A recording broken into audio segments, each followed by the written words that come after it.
podcast. My name is Keith Welsh. This is another journal episode from the car, and I'm going to be talking to you about karma. Before I get into that, go to theinfinitesparkofbeing.com to subscribe to Patreon. There's a Venmo there if you'd like to make a donation. When you guys do this stuff, I'm so grateful. I am going on week 3 of no air conditioning in my home in South Florida during a heat wave, waiting on a part to get in. So any extra money is always appreciated. Some of you have noticed I've changed the store. Some of those old shirts aren't there anymore. I'm using a new platform for that. There's a print store now, so you can buy prints. If you're buying books, please do not buy them from Amazon. I don't know where that money's going. I know where it was going when I was using a certain publisher, but I don't know. I was on it the other day trying to figure out what in the fuck was going on, but I don't know. Anyway, just go through Blurb. It's a small company. It's a good company. They're helping people create their own stuff so that they don't have to go through that literary machine, and it is a bullshit machine. So I made a reel about karma on Instagram, and I realized that it requires more of an explanation than 90 seconds. But it's yet another opportunity for us to remind ourselves that this is up to us, that when we can't continually go outside of ourselves for relief, or happiness, or it's like when you start to realize that it's the Joseph Campbell quote that our God is a reflection of our own consciousness, and that all of the heavens and hells are within us. And when we make karma out to be this like punishment reward thing, and that we need to do this to make our karma better and do that, it just starts to get very strange. So I think we need to understand what it is. And in certain cultures, it became like a lake of fire situation, right? Buddhism and Hinduism aren't above punishment and reward. Buddhism certainly isn't. A lot of people think of Buddhism as this, alternative to these like very strict, like Christianity or whatever. And it's not. There are hell realms in Buddhism. But like most things, it's an allegory. And the allegory gets lost. Not all teachers are created equal. Not all teachers understand the allegory. I know I've had some that I'm like, this fucking guy thinks. So let's look at a few things. Okay. This present moment is the result of the previous present moment. That present moment was the result of the previous present moment, the previous present moment, so on and so forth. So what I'm experiencing right now is a stacking up of these previous present moments. I'm experiencing it all. It's it's like that season thing. I'm in season 47, and it's part of the story arc, and season 17 is part of season 47. What karma really is the subconscious mind. It's the perceptions of the subconscious. I am passing a gaggle of cyclists, and I was afraid one of them was going to dip out there. A gaggle of cyclists. So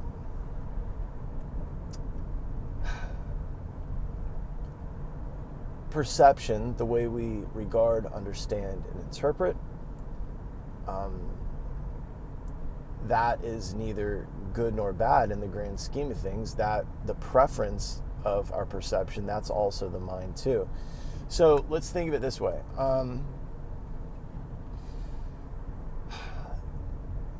My personality type. When I take a personality test, I always test very high controller, analyst, entitlement, unrelenting standards. That's kind of my thing. When I take an Enneagram, it's very apparent.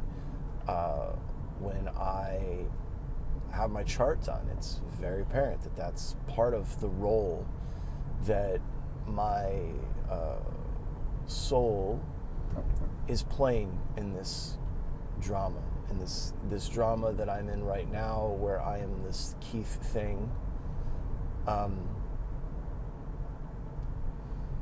If you peel it back far enough, it's, I don't know. But, so the controller piece, it's funny, I hear clients all the time say to me, I have control issues. And due to the nature of the field I work in, I always tell them, I wish you had control issues. I wish you needed to be in control, because maybe you'd attempt to control some of this chaos. Some of you that are ex-clients are listening to this, and I may have said that to you. But when my controllerness is unskillful, when I'm being unskillfully a controller, then I'm trying to control my external circumstances.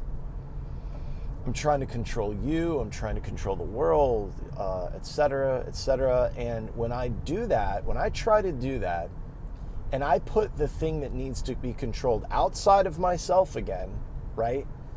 That there's this external world that needs to be dealt with, then I have a very hard time. I don't have a good time in life, because you can't control the external world. I cannot control you.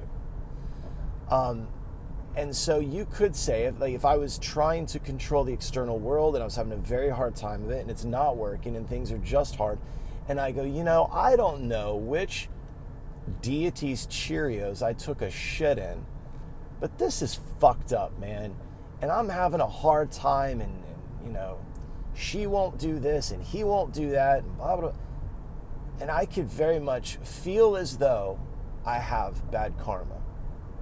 My karma's bad because I'm having a hard time.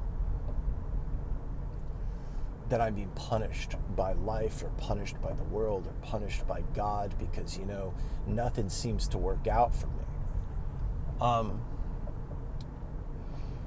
But if I am skillful with my controllerness, then I go inward and I control my breathing. I control myself. I become disciplined enough to train my mind to show me the world differently. And I start to have an easier time of it. Things get a little easier. I start to realize that I cannot control you. And then after a while, I don't even need to. I just passed a massive group of cyclists, and now I'm scared to death there's going to be another one up here. But they were coming towards me. I don't know, they are intense. Again, it's costumes that make it so. I'm on my way to a climbing gym right now to go climb with friends, and I feel like if climbers were allowed to be in public and the climbing was done in a situation where you could obstruct other people's good time, they would definitely do that. There's a type of person that does certain things.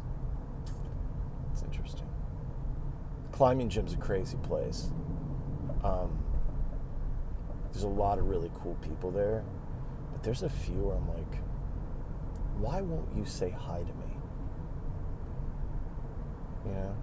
So here's a really good example of karma, right? Again, karma isn't the punishment, reward, I'm being punished. But there's this fellow, and I always go out of my way to say hi to him. And he never says hi to me. And so I'm thinking, okay, maybe he's socially awkward. And then was it Wednesday? I just looked at him. We're walking towards you. I'm looking at him in the eye, smiling. And I said, hey man, what's up? And he literally blank face just stared at me. And then I'm like, why doesn't he like me? It's me. Like, it's the way I'm perceiving it. I don't know. Anyway, enough about that. So, this karma thing is just happening. You know, it's like most things. It's just happening. It's not happening to you. You know, it's just happening. And that controller thing is very interesting. I got to experience a lot of that when my mom was dying. You know, it's like there's all this external shit that's not going right. It's not going well. And if I tried to control it, it would have been a very difficult time. You know, but thankfully I didn't. I just took the ride, you know, and I just controlled myself. But I feel as though, and it's never been said directly to me, obviously, but that the subconscious mind is the karma. You know, that it's the curriculum, right? That, you know, the cognitive faculties of judgment, perception, consciousness, language, memory, thinking, all of that stuff deals with perception, right? And I always make the joke at work that shamatha became mindfulness meditation, pranayama became cardiac coherent breathing, and karma became cognitive behavioral therapy. That, you know, cognitive behavioral therapy is essentially that your behavior affects your thoughts, right? Your thoughts are obviously very important. It's your perception of the world. So when you start changing your actions and what you do, then you start to have different experiences because the mind starts to change. Once the mind starts to change, you kind of start to see all of this very differently. Well, that to me sounds like karma. When I look at my own life, due to, you know, experiences as a very small kid, from kindergarten to 7th grade, my subconscious mind was heavily wired to be concerned with threats and adversaries and, you know, danger, things like that. And since that was the case, I acted very aggressive a lot of times. And that aggression towards whatever was happening reinforced the thing in my subconscious that said, hey, everything is dangerous, everything is a potential threat. So I continued to have those experiences because I acted like that was what was happening. I acted as if this was all a threat, so I continued to experience it that way, right? When I let go and stopped doing that, and 100 times people can go, but those threats are actually out there. Are they? Is it all the time? Now, if something bad happens, I'll give you the benefit of the doubt 3 times in your entire life, you want to continue acting like that's going to happen to you every day, then there you go. There's your car. Go for it. Have at it. But that sounds fucking miserable, man.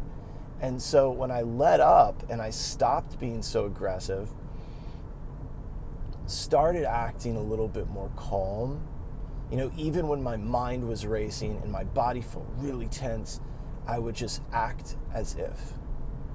So I'd relax my jaw. I'd relax my stomach. I'd follow my breath in and out of my nose, and I would sit in the situation with whatever turmoil was happening in my mind. Well, the next thing you know, my mind started to change. I didn't act as if. This is all like this act as if thing, man. You know, to a certain extent, to a certain extent, it is fake it till you make it. Pretend that this is all okay, that you're not threatened, in other words. Now, here's the thing. Me feeling okay in a situation, my nervous system not responding, doesn't mean that I don't have an opinion about it. It doesn't mean it doesn't suck, and it doesn't mean that I'm happy about it, but it means that I can control myself in a way that I can act a little different. And in acting a little different, the mind realizes that, for instance, in my case, that threat pattern of thought isn't going to get it anywhere. And so it stops showing it to me. And then when it stopped showing me so many threats, different opportunities presented themselves.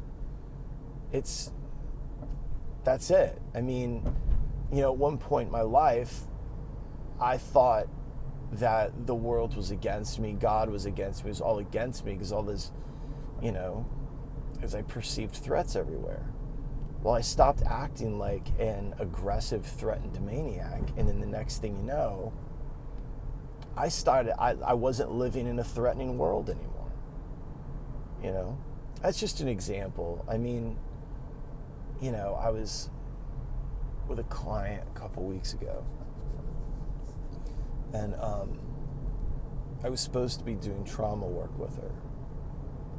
And they assumed that she was traumatized because, therapists are just people that memorized information and then repeated it to somebody and then got a certificate. But a lot of times they project their own fears onto their patients. So they assumed that this woman was traumatized, which she wasn't. She was fine. But, I sit down with her, and it was Michelle. And I said, so what happened? She had relapsed. This is her 15th fucking relapse. And she goes, this last run I got robbed. And I said, oh, were you hurt or anything? She goes, no, I wasn't hurt. And she goes, not physically, my feelings were hurt. I was like, oh, okay, well, what happened? She says, well, I called my ex and told him to meet me at this hotel, and he brought drugs and his wife. We can start checking that box. And then she goes, and they gave me, this is exactly how she worded it, they gave me so much drugs that I blacked out. And when I woke up, they stole all my shit. They stole my phone, they stole all the drugs. She goes, and I had $3,000 in cash, and they stole that too. And I thought, Jesus Christ. I was like, where'd you get $3,000 in cash? She goes, well, I robbed my work the night before. So, she laughed because she knew how completely insane this whole thing was. And I laughed. I was like, Jesus Christ. I was like, I have this diagram that I draw every day of my life. It's kind of a CBT diagram. Well, it's karma cloaked as cognitive behavioral therapy because insurance companies won't pay for an understanding of karma, shamatha, or pranayama. So you gotta find a workaround if you want to actually help somebody. So I was like, let me draw something for you. So I draw this diagram. I go, here's the problem. I go, if you do trashy shit, the trashy part of your mind that finds that behavior acceptable will continue to show you or find opportunities in the world to do trashy things. So we got to stop doing trashy shit. She just laughs like, I know. I was like, yeah, but I was like, you've known 15 times. So something's got to change, And there's, there's an interesting piece, right? Like free will and decision making. At no point have I ever encountered somebody that had done some wild shit like that was like, I really thought that was going to be okay. No, everyone knows that something's fucked, but, just, a blanket way to say is you don't have the karma to change it, Sometimes that's part of the neurology as well. Do you have the capacity for change like that? I don't know if everyone's meant to have a good time on this round, But that's the karma yoga path. You just stay in the mode of service without attachment to the outcome. That's what Krishna's talking about. So, it's one of those things, man. I found myself in that same situation recently. You know, I was talking to a therapist friend of mine. I was like, you know, I keep having this experience over and over. She's like, dude, you know, it's not them, it's you. You know, you keep picking these people. So I told her that I think I've mentioned this before, that I feel like Disney World. You know, everyone wants to visit Disney, but nobody wants to stay. She looked at me, she's like, you think you're Disney? I was like, yeah, right? She's like, no. She's like, Disney's fun. Nah, it is I just, you know, I'm really trying to work on I don't know, I'm trying to work on it anymore. But karma's the mind, you know? We all live in each other's heads. You know, the people that we dislike the most, it's the identity that our mind has built for them, because, you know, there's no objective reality, I don't think. I don't know. But karma is, you know, predisposed attractions and aversions within the subconscious. You know, and the reason the subconscious is so interesting is because it's the operating system for the human birth, and your thoughts, your conscious thoughts, are directly related to your subconscious. So if your subconscious is wired for threats and adversaries, then your conscious mind isn't going to think thoughts about, you know, how peaceful and wonderful everything is. You know? And your thoughts about it are going to dictate the good time or bad time you have, you know? That's about it. I think that's all I've got for karma. We're all working on it. You know, there's never going to be I don't think there's ever a time where it's all just like perfectly wonderful. I think we find contentment, but I think the nature of this is what Buddha talked about, was that it's fundamental dissatisfaction, and that you just learn to play that game. You know, that this is truly the Leela. It's the play, it's the drama, it's the sport. And, you know, Jesus, guy's dog, like on a leash, almost jumped in the street. And in this birth, you know, in this particular Leela, me as the soul has donned the costume of Keith, this genetic code that unfolds, you know, year after year. And yeah, I'm playing this role and trying to navigate my Keithness skillfully.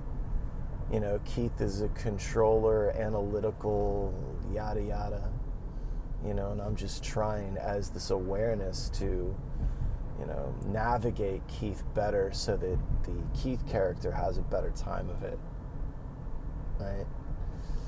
Okay, that's enough of that. If you want to support this, please do.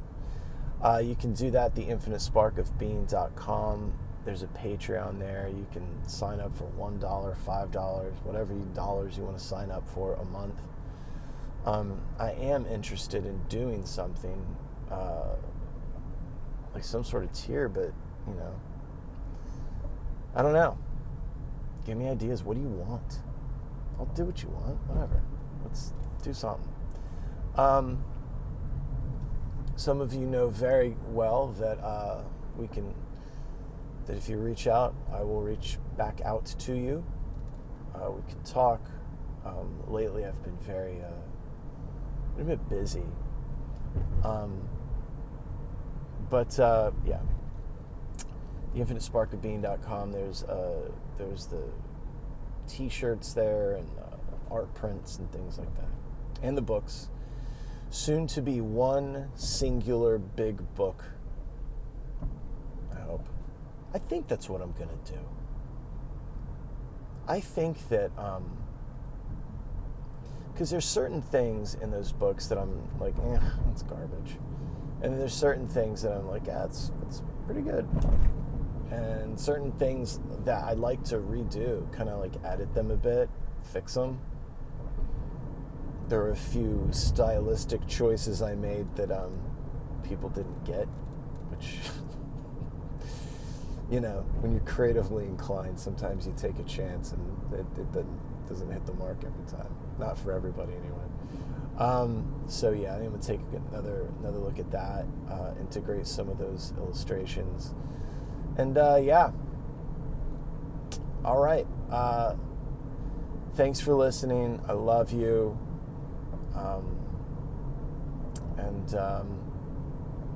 Yeah, have a good one. Call me. I love you. Bye.